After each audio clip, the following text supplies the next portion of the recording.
जीवन में सुख और शांति के लिए रामचरित मानस की इस बात का रखें ध्यान। हम देखते हैं कि सभी मनुष्यों में बुद्धि का स्तर अलग अलग होता है। उनकी निर्णय लेने की क्षमता में भी भिन्नता पाई जाती है। कुछ लोग बुद्धिमान होते हैं और उन्हें समय पर सफलता मिलती है, तो कुछ अन्य सही समय पर उपयुक्त फैसला ना कर पाने के कारण हर क्षेत्र में असफल हो जाते हैं।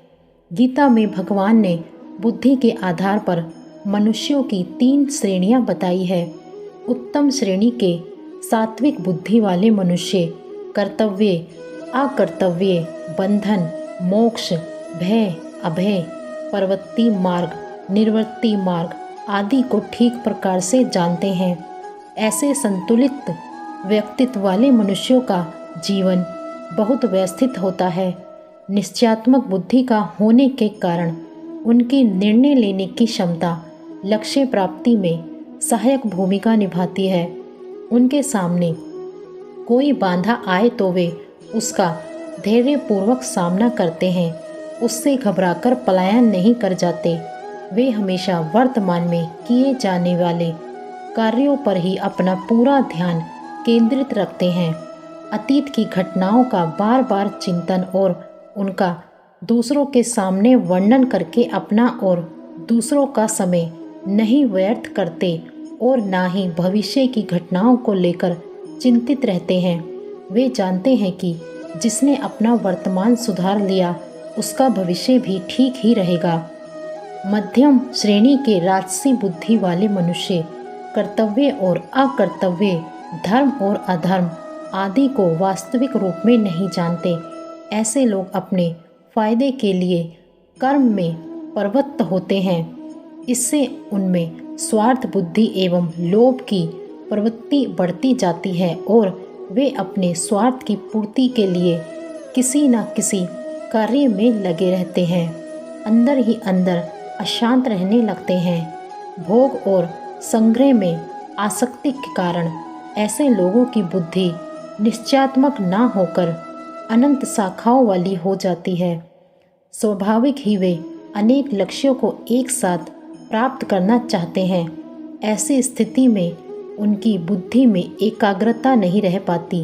उनका जीवन अव्यवस्थित होने लग जाता है। उनके व्यवहार में विषमता, पक्षपात, राग, द्वेष जैसे दोष आ जाते हैं। जैसे जल में मिट्टी घुल जाने से उसमें स्वच्छता और निर्मलता नहीं रहती, वैसे ही राजसी बुद्धि वाले मनुष्यों की बुद्धि भी दूषित हो जाती है, जिससे वे उचित निर्णय नहीं ले पाते। तीसरी श्रेणी के तामसी बुद्धि वाले मनुष्य अधर्म को भी धर्म मानते हैं। इसी प्रकार वे अन्य तमाम वस्तुओं को भी विपरीत मान लेते हैं। जो कर्म नहीं करने चाहिए, जिनका शास्त्रों में निषेध किया गया है, उनको वे पूरी तत्परता से करते हैं और जो करने योग्य शास्त्र विहित कर्म है उनको नहीं करते। अज्ञान के कारण सब कुछ शास्त्रों के विपरीत ही करते हैं। परिणाम स्वरूप अपने जीवन में तरह तरह के दुख प्राप्त करते हैं। उनका व्यवहार बुद्धिमान व्यक्तियों के ठीक विपरीत होता है।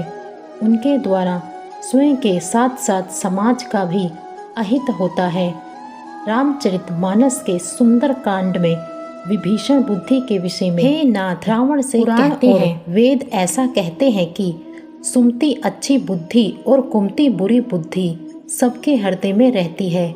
जहाँ सुबुद्धि है वहाँ नाना प्रकार की संपदाएं सुख की स्थिति रहती है और जहाँ कुबुद्धि है वहाँ परिणाम में विपत्ति दुख रहती है। जाहिर है जीवन में सुख की प्राप्ति के लिए हमारी बुद्धि अच्छी होनी चाहिए।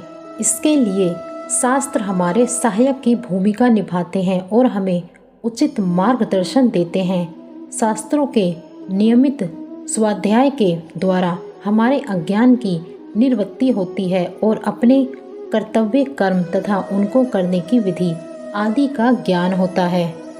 अगर आपको हमारी यह वीडियो पसंद आई हो तो वीडियो को लाइक करें, शेयर करें और चैनल को सब्सक्राइब करें। जय श्री राम।